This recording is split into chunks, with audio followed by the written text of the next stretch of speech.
क्या आपने कभी वो ध्वनि सुनी है जो सुनाई नहीं देती? क्या आपने कभी महसूस किया है कि मौन के भीतर भी कुछ गूंज रहा है, कोई अदृश्य अनकही लय? शास्त्र कहते हैं कि सृष्टि की शुरुआत एक ध्वनि से हुई थी, उस आदिम नाद से जिसने ब्रह्मांड को जन्म दिया। लेकिन क्या वो ध्वनि अब भी हमारे भीतर मौजूद है? क्या वो नाद आज भी हमारे अस्तित्व में कहीं ना कहीं स्पंदित हो रहा है? नाद योग एक ऐसा रहस्य जो शब्दों से शुरू होता है लेकिन मौन में जाकर समाप्त होता है। यह कोई साधारण साधना नहीं, बल्कि आत्मा की सबसे सूक्ष्म यात्रा है। यहां साधक बाहरी ध्वनियों से धीरे धीरे भीतर उतरता है, उस मौन तक जहां मैं और ब्रह्म का भेद मिट जाता है। यह वही पथ है जिसे प्राचीन ऋषियों ने अनुभव किया, जिसे उन्होंने कभी शब्दों में नहीं बांधा, बल्कि उसे साधना और मौन के माध्यम से जिया। आज हम उसी मार्ग पर चलने जा रहे हैं, नाद योग की उस दिव्य यात्रा पर जहां हर ध्वनि हमें हमारे मौलिक सत्य की ओर ले जाती है। एक ऐसी यात्रा जहां सुनने वाला, जो सुना जा रहा है, और स्वयं ध्वनि तीनों एक हो जाते हैं। मनुष्य के भीतर छिपे अनंत रहस्यों को जागृत करने का एक अद्भुत मार्ग है नाद योग। यह साधना हमें ध्वनि और चेतना के गहरे संबंध का अनुभव कराती है। नाद अर्थात ध्वनि और योग अर्थात एकत्व। जब ध्वनि की सूक्ष्म तरंगों के साथ साधक का मन और आत्मा एक हो जाते हैं, तो भीतर की चुप्पी में दिव्य चेतना का उदय होता है। नाद योग कोई साधारण ध्यान विधि नहीं है, बल्कि यह आत्मा की गहन यात्रा है, जो अदृश्य ध्वनियों के माध्यम से साधक को उसकी मौलिक चेतना से जोड़ती है।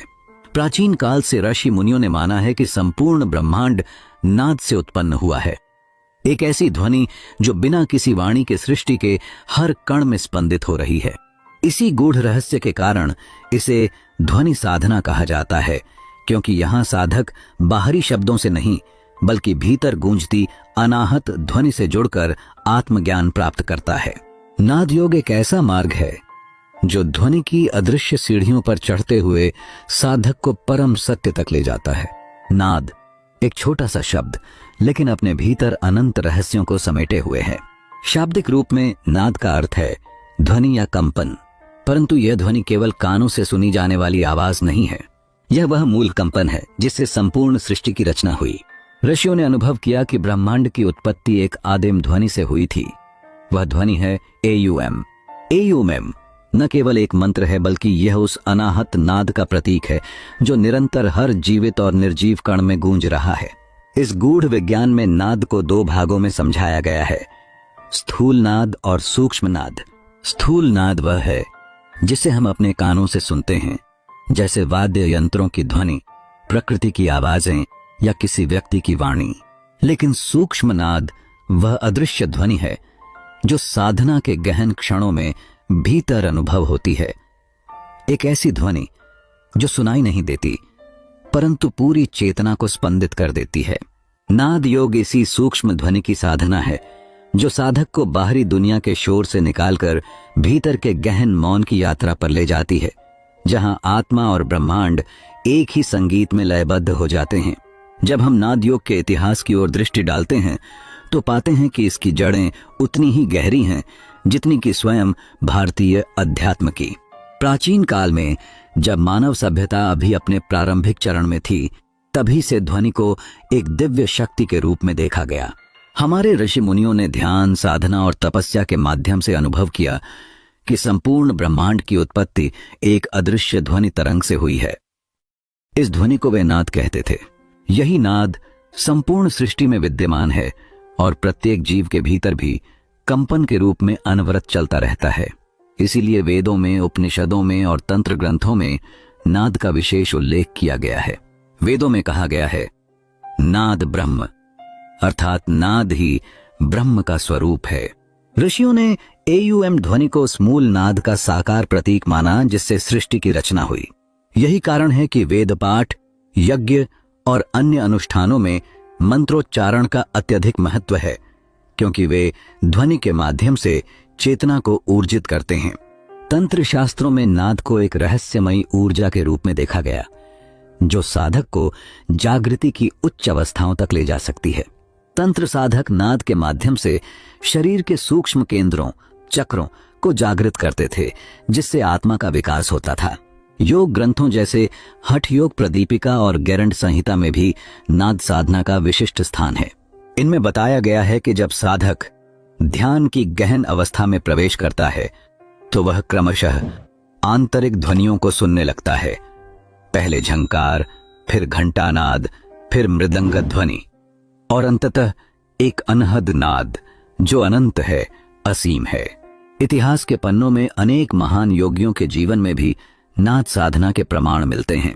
गोरखनाथ जैसे अद्भुत योगी ने नाद साधना के रहस्यों को जानकर चेतना के उच्चतम स्तरों तक पहुंचने का मार्ग दिखाया। उनके अनुयायी आज भी नादानुसंधान को साधना का प्रधान अंग मानते हैं। कबीरदास जो शब्दों के फकीर थे, अपनी वाणी में बार बार नाद का उल्लेख करते हैं। वे कहते हैं, जहां नाद बिन शब्द है, जहां शब्द बिन नाद। कबीरा वहां पहुंच गया जहां सहज संवाद। कबीर ने अनुभव किया कि जब मन, वाणी और इंद्रियां मौन हो जाती हैं, तब भीतर एक दिव्य ध्वनि गूंजती है जो आत्मा को परमात्मा से जोड़ देती है। गुरु नानक देव, सिख धर्म के प्रथम गुरु, ने भी अपने शब्द कीर्तन और नाम सुमिरन के माध्यम से नाद को साधना का मुख्य आधार बनाया। श्री गुरु ग्रंथ साहिब में नाद, शब्द और ध्वनि को ईश्वर तक पहुंचने के माध्यम के रूप में बार बार प्रस्तुत किया गया है।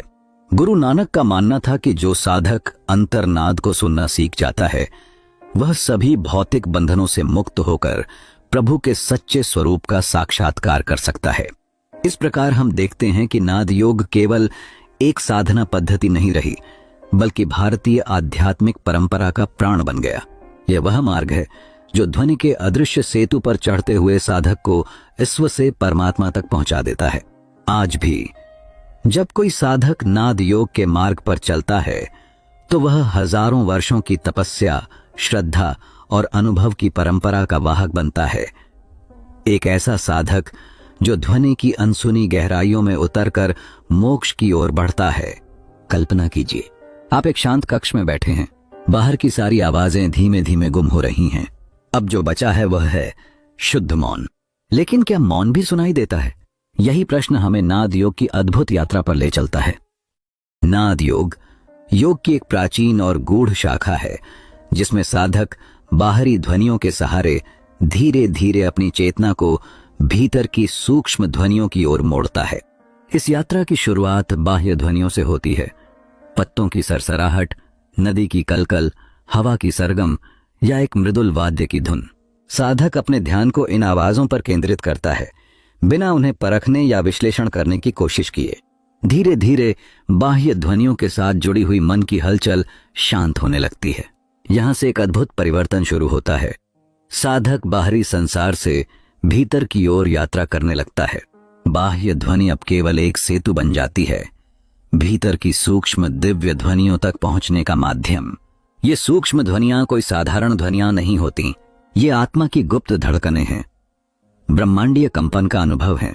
जैसे जैसे साधक भीतर उतरता है, ध्वनि का स्रोत बाहर से भीतर खिसकता हुआ प्रतीत होता है, और यही है नाद योग की पहली अनुभूति। एक समय आता है जब साधक को एहसास होता है कि असली संगीत, असली नाद कहीं बाहर नहीं, बल्कि स्वयं उसके भीतर गूंज रहा है। लेकिन इस सूक्ष्म ध्वनि को सुनना साधारण नहीं है। यह ध्यान, धैर्य और पूर्ण समर्पण की मांग करता है। ध्यान की अवस्था में साधक अपनी इंद्रियों को धीरे धीरे शांत करता है। नेत्रों को बंद कर, श्वास को सहज और लयबद्ध बनाकर वह अपनी संपूर्ण चेतना को सुनने की क्रिया में लगाता है। यह सुनना भौतिक कानों से नहीं होता, यह भीतर की श्रवण इंद्रिय से होता है, जिसे अंतःश्रुति कहा जाता है। प्रारंभ में साधक को कभी कभी मंद मंद घंटियों की आवाज या कहीं दूर बजते शंख की ध्वनि सुनाई दे सकती है। कभी भीतर से झरने की कलकल, कभी मधुर वीणा के तारों जैसी कंपन। ये सब नाद के विभिन्न रूप हैं। यह भी संभव है कि साधक को एक एकल ध्वनि, जैसे AUM की प्रतिध्वनि, लगातार सुनाई देने लगे। लेकिन साधना यही नहीं रुकती। धीरे धीरे साधक इन सूक्ष्म ध्वनियों के बीच अंतर पहचानने लगता है। कुछ ध्वनियां साधक को उच्च चेतना की ओर ले जाती हैं, जबकि कुछ केवल मन की विकृतियां हो सकती हैं। सच्चा साधक उन ध्वनियों का अनुसरण करता है जो उसे भीतर की ओर खींचती हैं, जहां न ध्वनि है न शब्द, बस मौन की अनंत गहराई है। अब प्रश्न उठता है, कैसे सुनी जाए यह आंतरिक नाद? कौन सी विधि अपनाई जाए ताकि साधक इस अदृश्य ध्वनि तरंग के साथ एकाकार हो सके? सबसे पहले साधक को एक शांत स्थान चुनना चाहिए जहां बाहरी विघ्न न्यूनतम हो। आसन स्थिर और सहज होना चाहिए। पद्मासन, सिद्धासन या सुखासन में बैठकर पीठ सीधी, आंखें बंद और ध्यान श्वास पर टिकाया जाता है। धीरे धीरे साधक अपने मन को विचारों के जाल से मुक्त करने का प्रयास करता है। इसके बाद साधक भीतर उठती किसी भी ध्वनि पर अपना ध्यान केंद्रित करता है। शुरुआत में यह एक बहुत महीन कंपन हो सकती है जिसे पहचानने में समय लग सकता है, लेकिन जैसे जैसे साधना गहरी होती है ध्वनि अधिक स्पष्ट, मधुर और आकर्षक बनती जाती है। अंततः साधक एक ऐसी अवस्था में पहुंचता है जिसे नादानुसंधान कहा जाता है। यह वह क्षण होता है जब साधक और नाद के बीच कोई भेद नहीं रह जाता। साधक स्वयं नाद बन जाता है। यह अवस्था इतनी आनंदपूर्ण होती है कि साधक समय और स्थान की सीमा भूल जाता है। वह चेतना के उस स्तर पर पहुंचता है जिसे योग शास्त्रों में तुरीय अवस्था कहा गया है, जहां केवल शुद्ध अस्तित्व बचता है। नाद योग केवल एक साधना नहीं है, यह आत्मा की सबसे गुप्त पुकार को सुनने का विज्ञान है। यह ब्रह्मांडीय संगीत के साथ एकाकार होने की यात्रा है।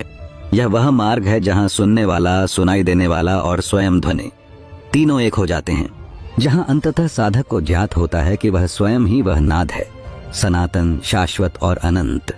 नाद योग की साधना में ध्वनि के 4 प्रमुख स्तर माने गए हैं जो साधक को धीरे धीरे बाहरी ध्वनि से आंतरिक मौन तक ले जाते हैं। पहला स्तर है वैखरी, जिसमें ध्वनि स्पष्ट रूप से उच्चारित होती है। जब हम बोलते हैं, मंत्र जपते हैं या कोई शब्द ध्वनि के रूप में बाहर निकलता है तो वह वैखरी नाद कहलाता है। यह ध्वनि स्थूल होती है जिसे कानों से सुना जा सकता है।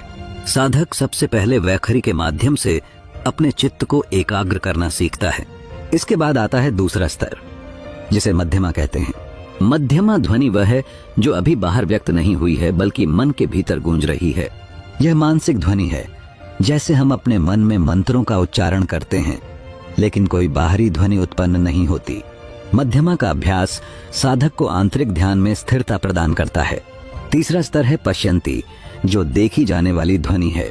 यहाँ ध्वनि शब्दों और विचारों के रूप में नहीं रहती बल्कि एक सूक्ष्म प्रतीकात्मक रूप धारण कर लेती है। साधक इस अवस्था में ध्वनि को अंतर्दृष्टि से अनुभव करता है। यहाँ ध्वनि और चेतना का भेद मिटने लगता है और साधक को दिव्य अनुभव होने लगते हैं। अंततः नाद योग की यात्रा का चरम बिंदु है परा, जो मौन की अवस्था है। परानाद कोई स्थूल या मानसिक ध्वनि नहीं है बल्कि वह परम मौन है जिसमें साधक स्वयं को शुद्ध चेतना के रूप में अनुभव करता है। यह वह स्थिति है जहां ध्वनि का अंतिम स्रोत प्रकट होता है और साधक का व्यक्तिगत अस्तित्व ब्रह्मांडीय अस्तित्व में विलीन हो जाता है। नाद योग के ये 4 स्तर साधक को धीरे धीरे बाह्य संसार से भीतर के दिव्य स्रोत की ओर ले जाते हैं। नाद योग में ध्वनि को केवल श्रवणीय ध्वनि नहीं माना जाता बल्कि उसे चेतना को जागृत करने का एक शक्तिशाली माध्यम समझा जाता है। ध्वनि के सूक्ष्म कंपन हमारे भीतर के गहरे स्तरों को स्पर्श करते हैं और सोई हुई चेतना को धीरे धीरे जागृत करते हैं। जब साधक ध्यान पूर्वक ध्वनि के कंपन को सुनता है और उसमें एकाग्र होता है तो उसके भीतर चेतना का प्रकाश फैलने लगता है। प्रारंभ में ये कंपन बाह्य ध्वनियों के माध्यम से अनुभव होते हैं, लेकिन साधना के गहरे स्तरों पर साधक अपने भीतर स्वतः उत्पन्न होने वाली सूक्ष्म ध्वनियों को सुनने लगता है जो आत्मा के गहन रहस्यों को उद्घाटित करती हैं। जब साधक आंतरिक नाद के साथ पूर्णतः लयबद्ध हो जाता है तो वह अपने स्थूल शरीर, विचारों और भावनाओं से परे जाकर आत्मा के शुद्ध बोध में प्रवेश करता है। इस अवस्था में साधक को यह अनुभव होता है कि वह केवल शरीर या मन नहीं है बल्कि वह शुद्ध चेतना है, अजर, अमर और अनंत। नाद योग साधना का चरम अनुभव अद्वैत की अनुभूति है, जहां साधक का मैं भाव लुप्त हो जाता है और वह ब्रह्म के साथ एकत्व का अनुभव करता है। वहां साधक को यह प्रत्यक्ष बोध होता है कि मैं और ब्रह्म अलग नहीं हैं, बल्कि एक ही सार्वभौमिक सत्ता के 2 रूप हैं। ध्वनि के माध्यम से चेतना की यह यात्रा साधक को आत्मज्ञान, मोक्ष और अनंत शांति की ओर ले जाती है। नाद योग साधना के अनेक लाभ हैं, जो साधक के संपूर्ण व्यक्तित्व और चेतना को गहराई से प्रभावित करते हैं। सबसे पहला और प्रमुख लाभ है मानसिक शांति और भावनात्मक संतुलन। जब साधक ध्वनि के सूक्ष्म कंपन में एकाग्र होता है तो मन की चंचलता स्वतः शांत होने लगती है। विचारों का कोलाहल धीरे धीरे कम होता है और साधक एक गहन स्थिरता का अनुभव करने लगता है। नकारात्मक भावनाएं जैसे क्रोध, भय, चिंता और दुख ध्वनि साधना के प्रभाव से शनैः शनैः क्षीण हो जाती हैं, जिससे जीवन में सहज संतुलन और सकारात्मक ऊर्जा का संचार होता है। नाद योग ध्यान की गहराई में सहज प्रवेश का मार्ग भी प्रदान करता है। साधारण ध्यान में जहां मन को नियंत्रित करना कठिन होता है, वहीं नाद योग में साधक ध्वनि के सहज प्रवाह के साथ भीतर उतरता चला जाता है। बाह्य ध्वनि से आरंभ कर वह सूक्ष्म आंतरिक ध्वनियों तक पहुंचता है, जिससे ध्यान की अवस्था स्वाभाविक और गहन बन जाती है। यह साधना साधक की अंतर्दृष्टि को प्रखर बनाती है और भीतर छुपी चेतना की शक्तियों का जागरण करती है। साधक की सूक्ष्म इंद्रियां जागृत होती हैं और वह अपने भीतर के दिव्य स्रोत से जुड़ने लगता है। अंततः नाद योग साधक को समाधि की अवस्था की ओर अग्रसर करता है। निरंतर अभ्यास से जब साधक परानाद, मौन की परम ध्वनि में लीन होता है तो उसका अहंकार विलीन होने लगता है। वहां वह अनुभव करता है कि समय, स्थान और देह की सीमाएं केवल माया हैं। इस अवस्था में साधक ब्रह्मांडीय चेतना में एकाकार हो जाता है, जहां केवल शुद्ध अस्तित्व, आनंद और शांति का अनंत प्रवाह होता है। इस प्रकार नाद योग न केवल मानसिक और शारीरिक कल्याण का साधन है, बल्कि परम आत्म साक्षात्कार का भी सशक्त मार्ग है। नाद योग की साधना सदियों से एक गुप्त परंपरा के रूप में संरक्षित रही है। इसका कारण है कि यह साधना केवल बाह्य अभ्यास नहीं, बल्कि गहन आंतरिक यात्रा है, जिसे सतर्कता, गोपनीयता और आंतरिक अनुशासन के साथ साधा जाता है। नाद योग में साधक को बाहरी दिखावे या प्रदर्शन से दूर रहकर एकांत और मौन में अपने भीतर के सूक्ष्म अनुभवों को संजोकर चलना होता है। यह साधना इतनी नाजुक और गहरी होती है कि यदि इसे बिना तैयारी या सही मार्गदर्शन के किया जाए तो साधक भ्रमित हो सकता है। इसलिए नाद साधना का मूल मंत्र है साधना की गोपनीयता बनाए रखना और अपने भीतर जागते हर अनुभव को श्रद्धा के साथ संजोना। इस गहन साधना पथ पर योग्य गुरु का मार्गदर्शन अनिवार्य होता है। नाद योग कोई साधारण अभ्यास नहीं है जिसे पुस्तकों या सामान्य ज्ञान से सीखा जा सके। इसमें अनेक सूक्ष्म अवस्थाएं आती हैं, अनेक मानसिक और आध्यात्मिक चुनौतियां सामने आती हैं, जिनका समाधान केवल एक अनुभवी गुरु ही कर सकता है। गुरु साधक को सही दिशा दिखाते हैं, चेतावनी देते हैं जब वह भटकने लगे और भीतर के सूक्ष्म अनुभवों को समझने और स्थिर करने में सहायता करते हैं। गुरु बिना बोले भी साधक के भीतर ध्वनि की यात्रा को जागृत कर सकते हैं, क्योंकि गुरु स्वयं नाद में स्थित होते हैं। नाद योग की साधना में धैर्य, निष्ठा और समर्पण की भूमिका सबसे महत्वपूर्ण है। ध्वनि के सूक्ष्म रहस्य तत्काल प्रकट नहीं होते।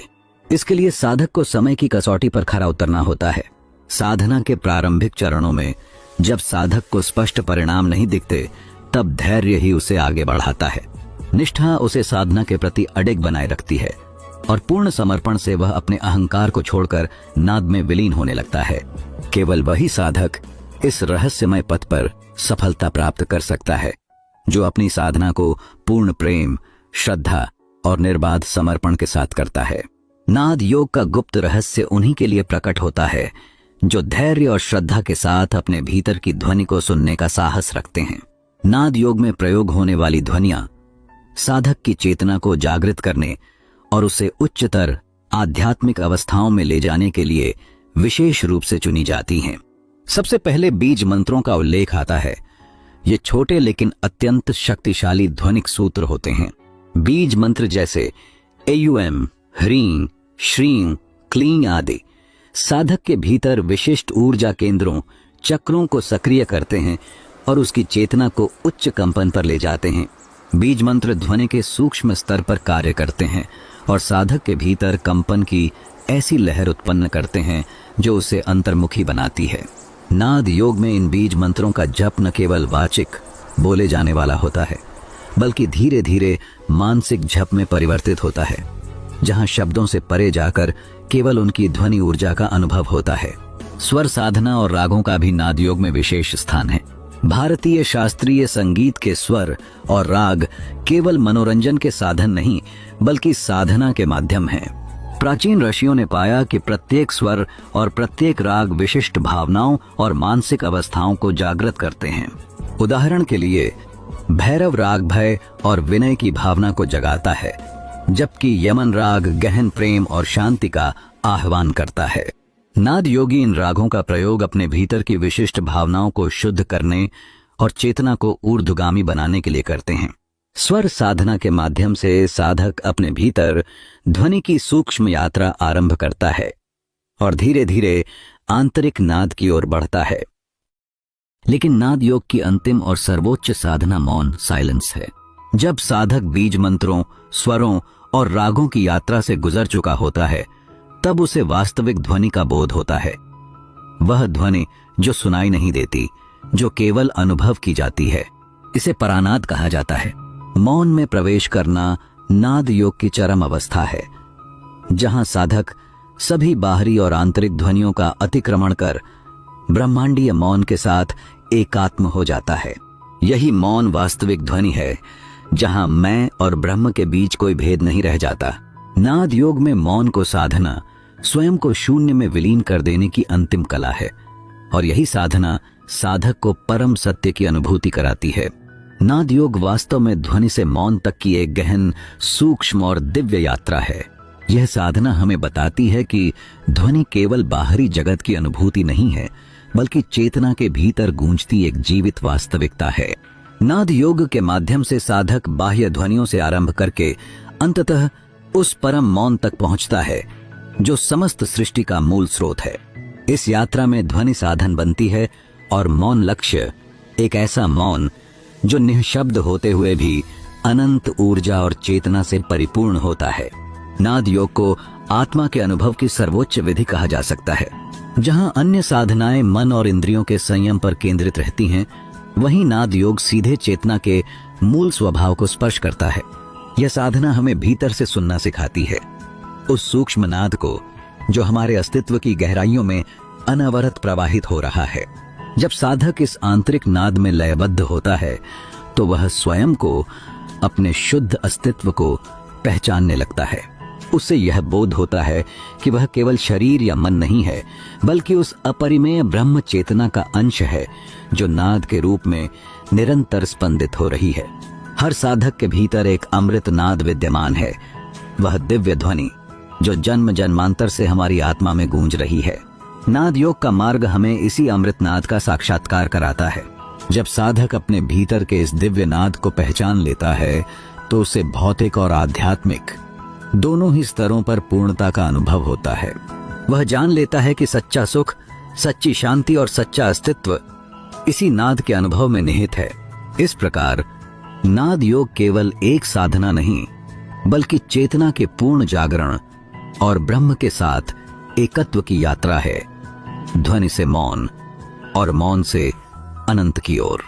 नाद योग कोई विचार नहीं, कोई कल्पना नहीं, यह एक जीवंत अनुभव है जिसे केवल भीतर उतरकर ही जाना जा सकता है। जब साधक ध्वनि से मौन और मौन से अनंत तक की यात्रा पूरी करता है, तब उसे केवल ज्ञान नहीं, बोध होता है। वह जान जाता है कि वह स्वयं ही वह